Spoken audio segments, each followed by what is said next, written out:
few days. I actually have the next 2 days off from moving to Hattiesburg to Brandon. I've been working on the move for a long time, moving from Hattiesburg, Mississippi to Brandon, Mississippi. But we'll be moved officially on May 15th, but I've got these next 2 days off. So I'm doing this live stream. Just hang on 1 second. I'm going to get it posted to the Telegram groups. Just hang on 1 second. How you guys doing out there? Hope everybody is doing well, okay? It has made news throughout the world, but we need to keep India in our prayers. The COVID-19 situation in India is really bad. South Korea has sent oxygen to India, as well as COVID-19 diagnostic kits. The United States has sent oxygen as well to India and several other nations. Now, here is the sad part. What a lot of these cargo flights were going to do was they were going to fly from Shanghai and then to China, then to India. Well, China has held a lot of those planes either hostage or would not allow those planes to refuel and continue flying to India. And this is not surprising. There are a lot of disputed China-India territories, and China and India have been fighting over these disputed territories for a very long time. And also, India has good alliances with the United States, with Australia, with the Philippines, with Taiwan. Well, not so with Taiwan, but they're getting there. And with Japan, because India believes that the South China Sea does not belong to all of China, and they firmly believe that a lot of the oil reserves in the South China Sea belong to the Philippines, as the United Nations has ruled. And the Chinese government is holding a lot of COVID-19 supplies, particularly oxygen, hostage, which is a low, low blow. Even Pakistan did not do that, and Pakistan and India have been arch enemies for a very, very long time. And that is a very, very big blow, okay? And that is horrible. And I'm going to share a story with you. I'm not going to mention names, though. But I had a Indian friend who has followed my YouTube channel, and she's 2 years younger than me, very pretty lady, I'm from Mumbai, and also healthy, vegetarian, healthier than I am, way healthier. And she had recently caught the COVID-19. Judging by everything I saw, she was more careful than I was at first. But, you know, just over 12, 14 months, you sometimes lose sanity staying in the house for that long, being quarantined. And some pictures I saw on her Facebook, she wasn't wearing a mask, at least to take pictures in some restaurants, and you can't eat with a mask on, obviously, and going out and here and there, and she caught the COVID. And she's now saying that's a regrettable thing that she had posted. She's posting a lot of things on Facebook, even though she's cured of the COVID-19 now, praise God, she pulled through. And she's saying stay at home if you can get the vaccine, or, you know, social distance, wear a mask, go board being at home, because, you know, she almost didn't live to regret it. I mean, the COVID-19 almost got to her. And she wasn't asymptomatic, by the way. She had, not naming names, but that is a story. So I am personally, and she's just a friend, but I am personally and emotionally attached to the COVID-19 situation in India because of that, but also because India during the Korean War had built a hospital in Daegu, South Korea, and they only had 10 days to, well, actually it was a building they converted to the hospital. They had just 10 days to make it spotless clean and 10 days to put all the necessary medical equipment in there. Well, they were able to do it in 10 days. And many Korean citizens in Daegu, South Korea, South Korean military, as well as South Korean civilians, walked as long as 10 miles or 15 kilometers to this hospital, because it was a very, very efficiently ran hospital. And the Indian officer that ran the hospital in Daegu was led by N.B. Banerjee. And that was not the only great thing that India did in the Korean War. And this is why South Korea had sent oxygen and COVID-19 diagnostic kits to India. And this is why they did. India also sent medics that were jump qualified, meaning they were qualified to jump out of airplanes. And they jumped with the 187th Airborne Regiment. and they jumped with them. And as far as I know, I think they were only in one engagement, and they were led by Lieutenant Colonel A.G. Rangaraj. And they evacuated 130 wounded U.S. soldiers. And of the U.S. soldiers that they treated and evacuated, only 5 of them died from their wounds. So that was a very, very efficient accomplishment by the Indian paratrooper medics in the Korean War. So that is why South Korea has jumped to send diagnostic testing kits as well as oxygen to India. Now, with that being said, the Indian governments and the South Korean governments get along very well and have for many years. But many times, unfortunately, the average South Korean citizen sometimes can look down on India, and there are misconceptions there, and I think it's more or less out of ignorance, because, and it's a myth, throughout Asian history, that a lot of India during World War II allied with their rebel leader, Subhas Chandra Bose. And Chandra Bose was a rebel leader that sided with the Axis in terms of trying to liberate India from British imperialism. During World War II, India was under British control. That is true. And there were several ways that Indian nationalists had thought to rid India of British rule and get British independence. One way was how a lot of Indian soldiers during World War II chose to do. They chose to volunteer to fight for the British Army. 2.5 million Indians did, and they thought if they could keep the Axis powers away from India and show Britain they were willing to fight alongside them, that Britain would give them their independence. And that actually proved true. Britain gave India its independence 2 years after World War II. And 2 years after World War II, in 1947, India gained its independence from the UK. Now, Gandhi chose passive resistance. He was critical of Nazi imperialism and Japanese imperialism as well. But Gandhi chose passive resistance. He encouraged Indians not to volunteer, and he also encouraged Indians to passively resist the Axis if they come to power. Now, Jawaharlal Nehru was another Indian independence activist and member of the Indian Congress, which was basically a Congress elected by Indians to address their grievances to Great Britain. Nehru believed that Indians should not volunteer to fight for the British, but if the Axis come into India, to engage in guerrilla warfare against the German and the Japanese soldiers. Now, the third method, which many Koreans believed all of India followed, but it was only a small percentage of Indians that did. For every Indian that fought alongside Chandra Bose and with the Japanese, another 62 of them remained loyal to the British Crown and remained loyal to the UK throughout World War II. Now, that's according to the BBC when they did a documentary on the British Indian Army.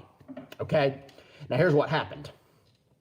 Chandra Bose went into exile, first to Germany, and he actually had an Austrian for a secretary. And because he was in exile, he married his secretary, and he has a daughter. They had a daughter named Anita. Anita never knew her father, but Anita is now a professor in Austria, and she returns to India from time to time. Well, okay, Chandra Bose went to Nazi Germany to try to petition for Hitler to invade India, and then after that, giving India its independence. But Hitler actually admired British rule of India. He notes that, and pretty much Chandra Bose didn't get anywhere with it.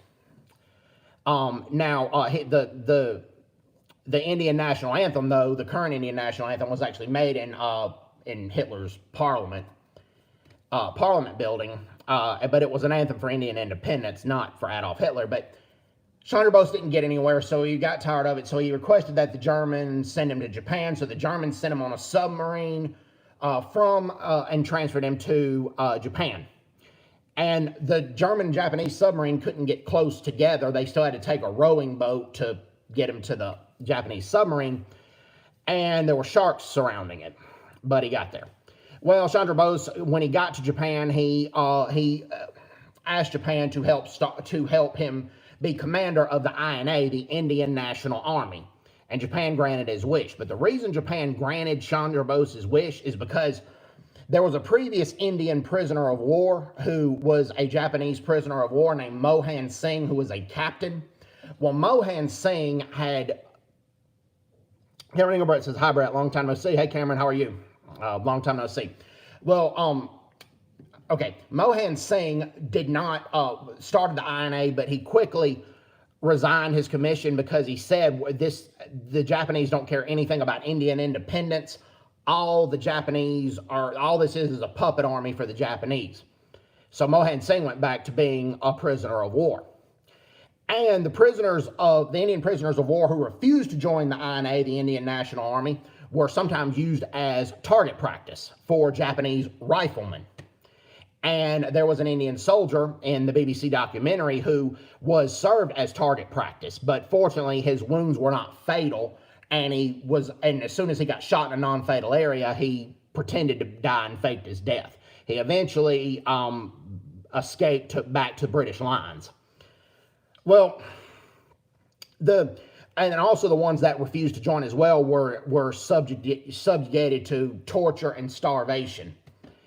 And so Chandra Bose takes command, and Chandra Bose, now Japan did conquer the Andaman and the Nicobar Islands near India, and he asked Japan to cede control of those islands, and Japan did, surprisingly. But many Indians that did join under Chandra Bose, they quickly escaped back to British lines when they found out that the Japanese were not going to use them in hardly any serious engagements. And the vast majority of the time, when the Indians that fought for the British fought against the INA, most of the INA soldiers ran and were cowards. There were a few that fought very bravely and very gallantly, but not many. And also, the INA soldiers, the reason the British Indian soldiers knew where the INA was at all time is because one INA soldier was tired of his treatment in that army.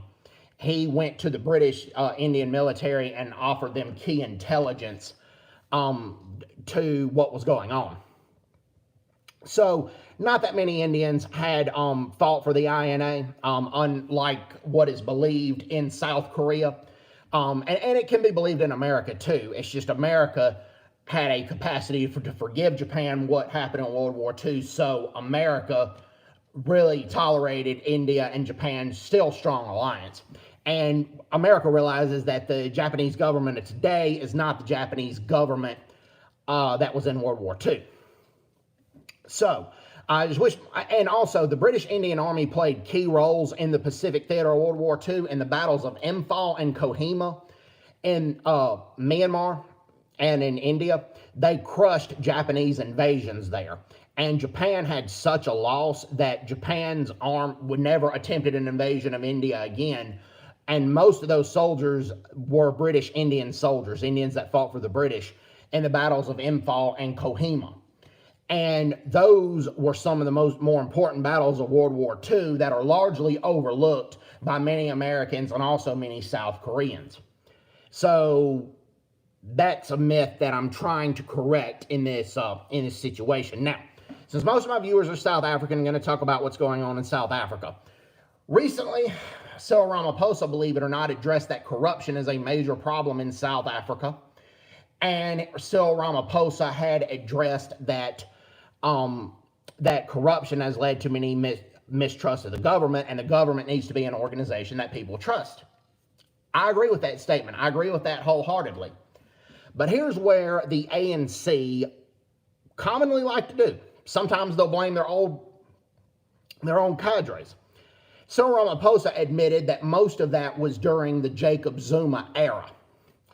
Well, not necessarily. It wasn't like that during, well, it was. I would say most of it was during the Jacob Zuma era, and Jacob Zuma had some bad, seedy relations with some corrupt Indian businessmen named the Guptas. And the Guptas engaged in a lot of corruption and a lot of state capture. And Ramaphosa noted that. But here's the thing. Cyril Ramaphosa was Jacob Zuma's deputy president for a long time, and Cyril Ramaphosa was quiet on the whole issue, never said a word about it until Jacob Zuma became so unpopular. There was a call for his impeachment and a call for his resignation. And Cyril Ramaphosa saw that as an opportunity to become president. Here's the thing. Not that many corrupt leaders have been arrested since Cyril Ramaphosa has become president. The South African currency and the South African economy is still in junk status. And right now, Cyril Ramaphosa has not made the situation any better than it was under Jacob Zuma. The only difference is Cyril Ramaphosa is a good public speaker versus Jacob Zuma. So Cyril Ramaphosa is better able to articulate himself, even though nothing has changed. I mean, Cyril Ramaphosa has not really done much for the economy of South Africa. And that is something that we have got to realize. So it wasn't all Zuma's fault. Zuma had a share in it, yes. But Cyril has not taken on any corrupt leaders. Many corrupt leaders have not been arrested. And Cyril Ramaphosa, I always say Cyril Ramaphosa was there for the looting and didn't say a word. That's true. He was Zuma's deputy president for a longest time and stood by him or either didn't say a word until Zuma became so unpopular. Ramaphosa knew that if Zuma was going to be impeached, he was going to be president. It's not rocket science. It's not hard to figure out. Ramaphosa also has implemented very power-grabbing measures on the lockdown. Okay, like, for example, with the alcohol ban. Okay, I can understand why it happened a little bit, but here's the thing. You're not going to control the COVID-19 if you allow the bars to open and operate fully, but then don't let the liquor stores, people go to the liquor stores and take their alcohol home, or let liquor store delivery people deliver alcohol to people. Actually, from somebody who's cautious about the COVID-19 and disagrees with many of my subscribers and many of my YouTube friends on the COVID situation, I can tell you that it is more dangerous to keep the bars open and close the liquor stores and close the delivery situations. If somebody comes to your house and delivers the liquor and they have a mask on and you have a mask on, you're not going to get the COVID-19. Also, if you go in a liquor store, you know what you're going to get. Even if the building is fully ventilated and you got a mask on and you're wearing your mask in the liquor store, you're not going to get the COVID-19. All that part of the alcohol ban was a power grab by the ANC. Also, if somebody goes outside to go fishing, they're not going to get the COVID-19, particularly if this fisherman and that fisherman are maintaining a social distancing from one another. And if they go fishing by themselves in the open, they're not going to get the COVID-19. And Martin, you raise a good point. Why close any of these places? We can get COVID in the shopping center. When the lockdown was going on, all the malls in South Africa stayed fully open, and the malls didn't have much regulation on them. So that's not going to curb the spread of the COVID-19 as well. And the shopping centers had no restrictions on there. Also, funerals, which are an integral part of African culture with the way things are done at funerals, but you could have funerals as many as 50 people. That is going to increase the COVID. And then people going to the beach, spreading like those people did, spreading themselves out, social distancing and going surfing, they're not going to contribute to the spread of the COVID-19. Those surfers were in no way endangering the general public. They're also in no way endangering themselves. And props to Ronaldo hosts for doing a good video on that. So this is just the stuff that is just outright ridiculous. That with the lockdown measures. Now, I did support the ANC government resuming the Johnson & Johnson vaccines, because the Johnson & Johnson vaccines, they can cause blood clots, but the chances of somebody getting a blood clot are less than 1 in a million. And those are proven scientific facts. Now, I'm saying this with a heavy heart because one of the people that did get a blood clot in the United States from it was a friend of a friend's grandmother. So I'm saying this with a heavy heart. There is a chance, and if you've had prior blood clots in the past, the doctors advise you either not to get the Johnson & Johnson vaccine or consult with a doctor first. Let me make that very, very clear.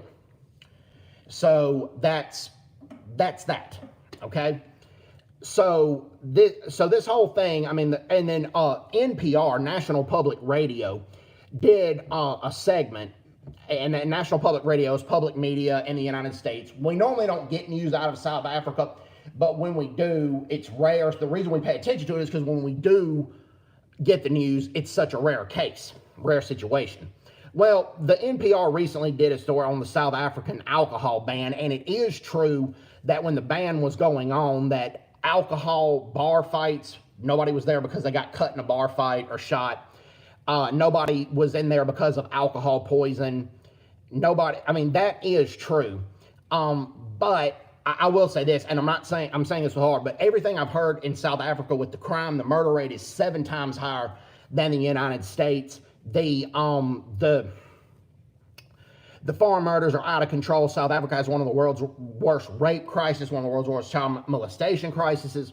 If I had to live in South Africa with this current environment, I would be tempted to use alcohol to escape.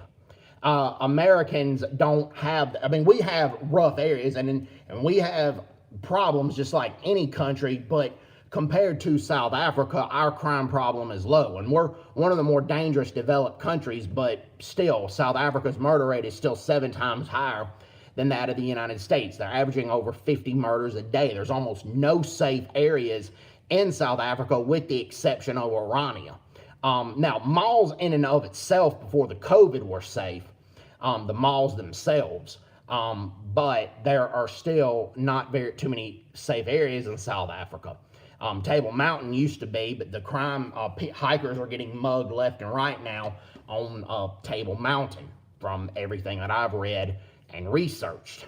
And so that part was not left in the article about what all South Africans have to endure on a day-to-day basis, which may be why they turn to alcohol or why they turn to tobacco and smoke a lot of cigarettes or drink a lot of alcohol. And I wish that the NPR article would have personally touched on that. So if you guys have any questions or any comments, please be willing to, please comment. I'll be happy to answer anybody's questions or anybody's comments. So that's that. Please keep Namibia in your prayers. I did a video on Namibia are having a bad red locust or a desert locust problem in Namibia.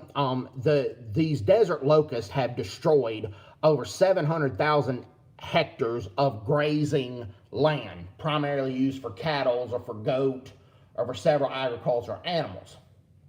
And then the land that's suited for growing crops, they have destroyed over 1,000 hectares of that. And this has occurred in 10 of Namibia's administrative regions, and Namibia consists of 14 administrative regions.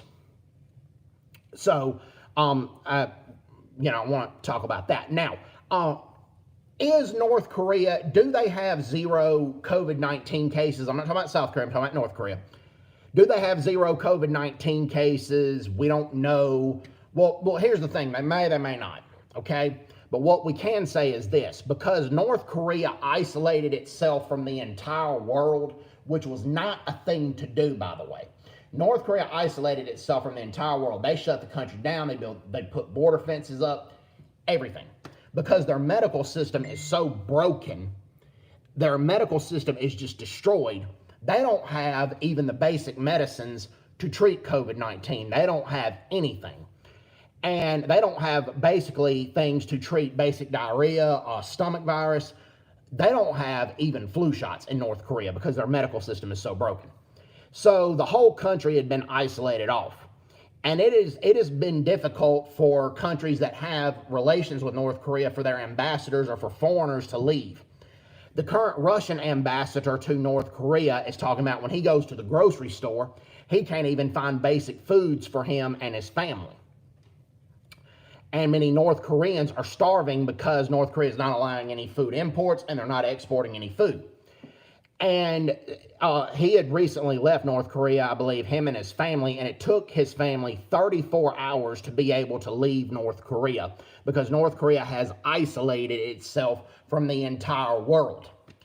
And also what has happened is because now that the Russian ambassador, and you can't trust Putin's government or Russia, but you could probably trust him more in North Korea.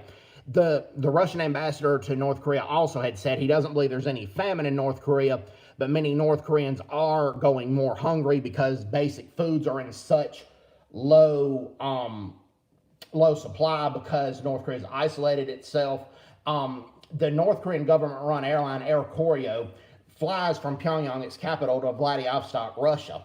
But Air Koryo has recently suspended services to and from Russia because they've been isolating itself from the world due to the COVID-19. And I really don't believe it's due to the COVID-19. I believe it's a power struggle. It's a power grab, because the Kim regime in North Korea, Kim Jong-un, is becoming more and more unpopular because a lot of South Koreans have been able to smuggle USB sticks or DVDs that consist of South Korean dramas and also South Korean movies.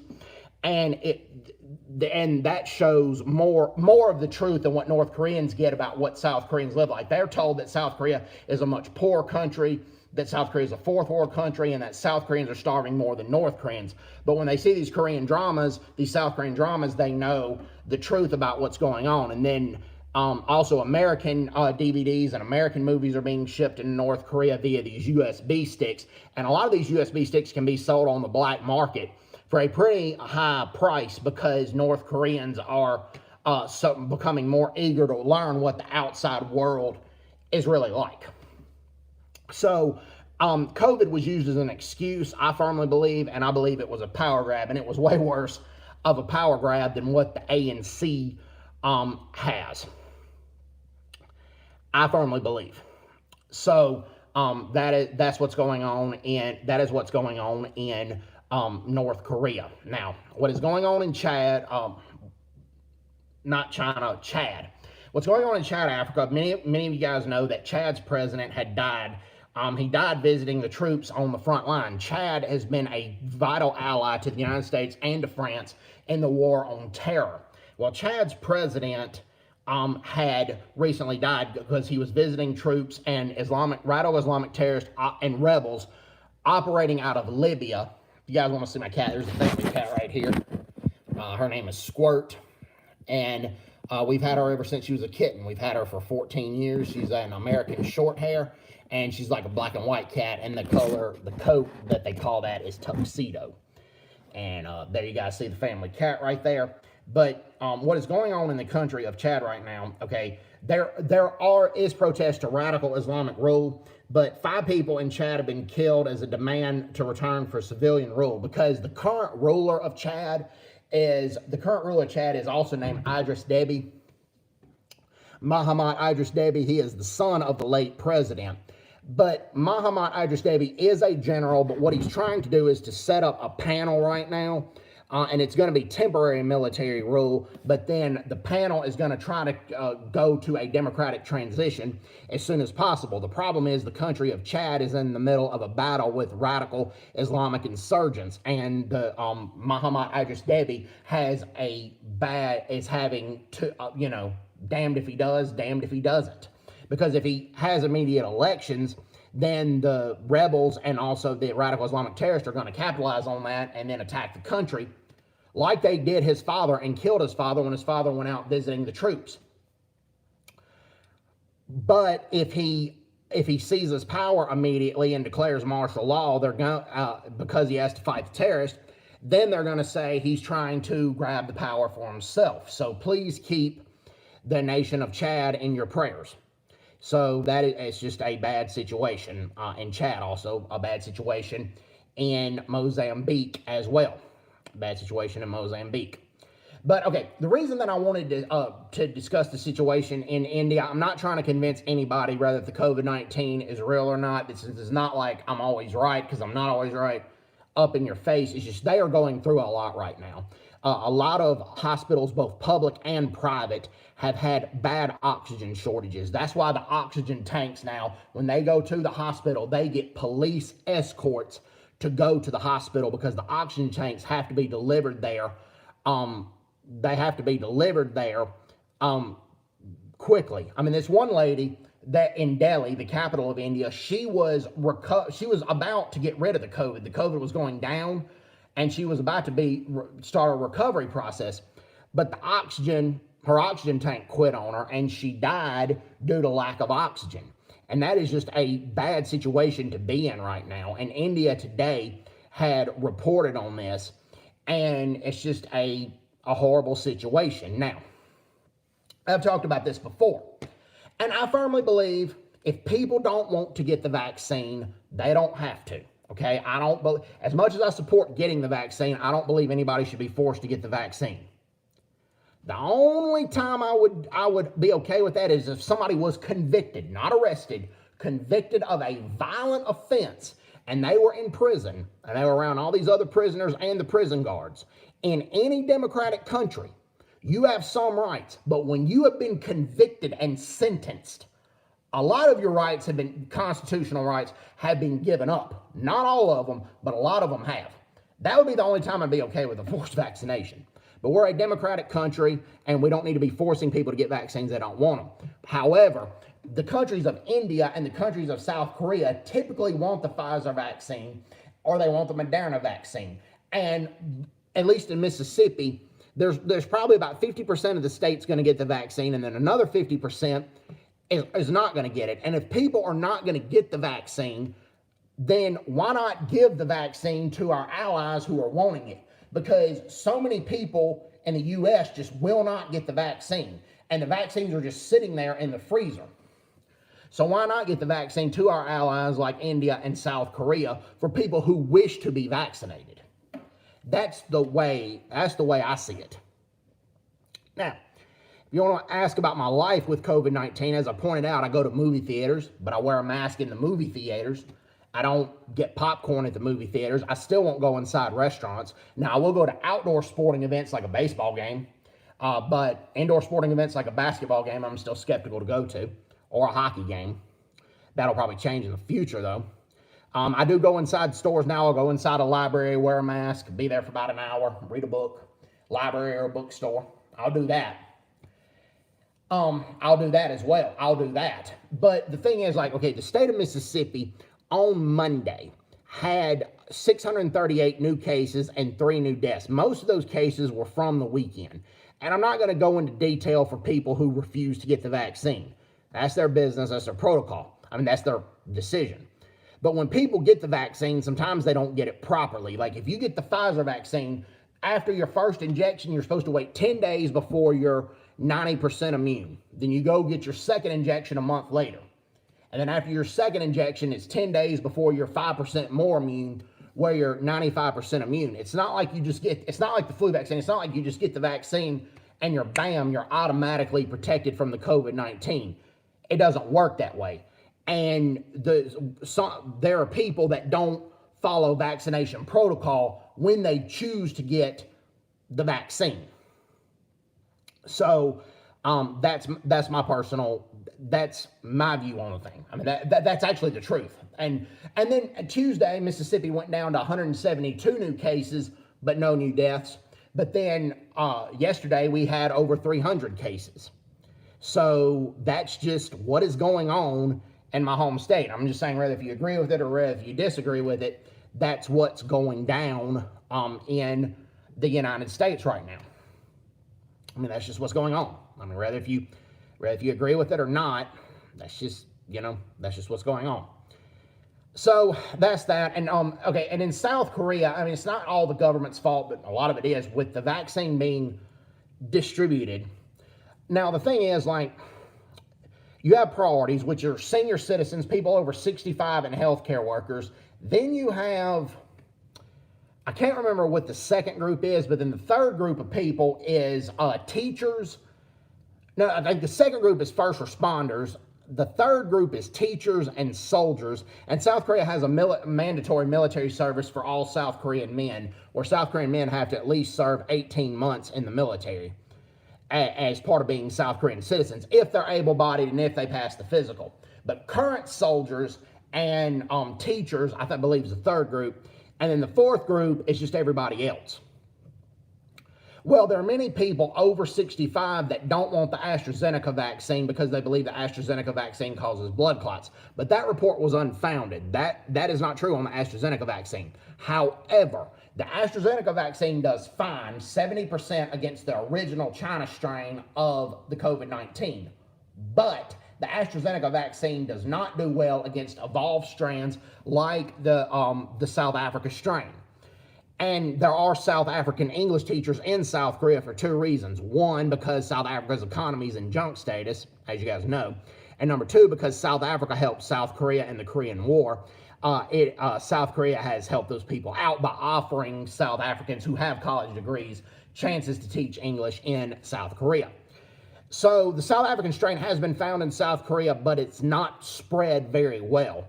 So many people over 65 are very, very skeptical of getting the AstraZeneca vaccine. And the only people that have gotten the Pfizer vaccine, as far as I'm aware of, are healthcare workers.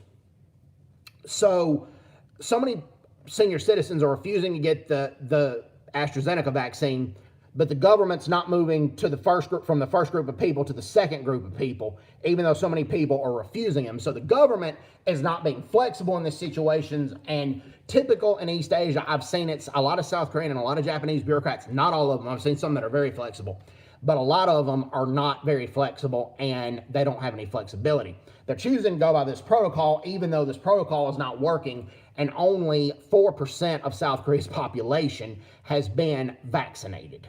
And that is just not, it's not been an efficient situation.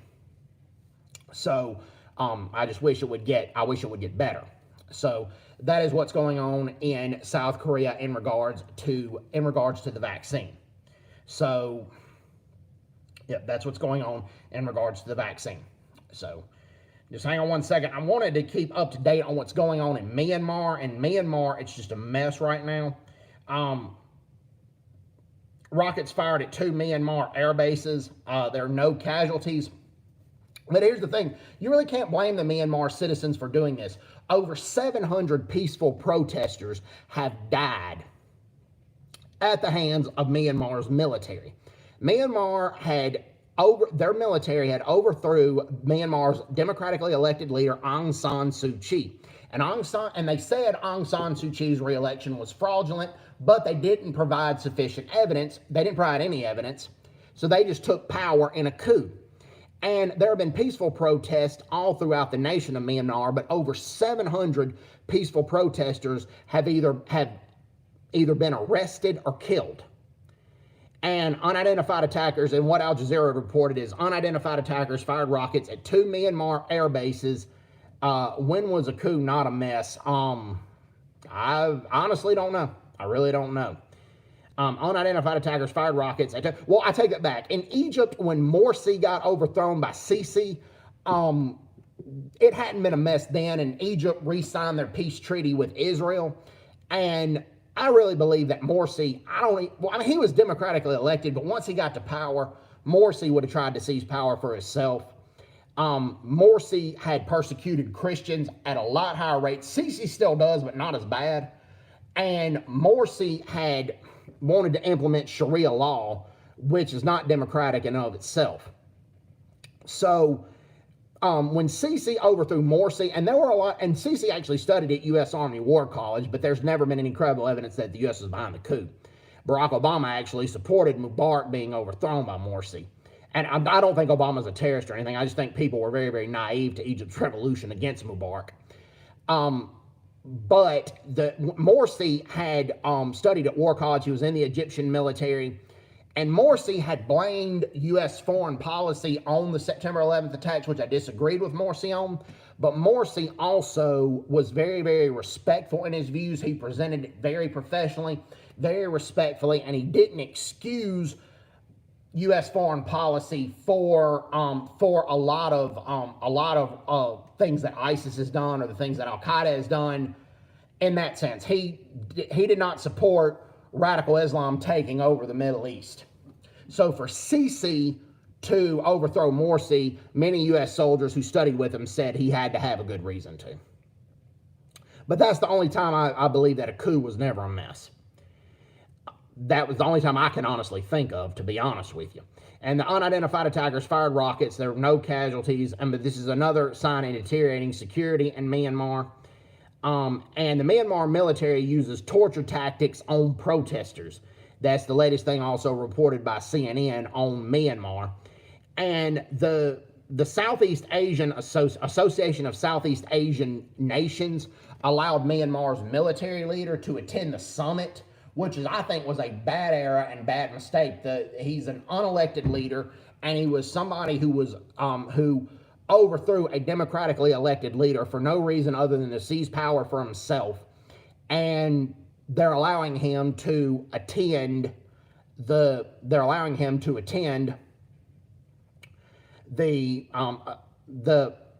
meeting. And it's just, they say they're going to allow him to attend, but that they're going to respectfully present to him why he should return power to Aung San Suu Kyi. But I still think that's the wrong approach in that situation. I really think that's the wrong approach in that situation. But anyways, all right, we've been about 40 minutes, and thank you guys for attending. Thanks for the 2 likes right here. It is past midnight in South Africa, so I'm gonna end the stream. So thank you guys for attending. Hope all is well. Hope everybody is having a great day. Take care. God bless, and bye-bye. Bye.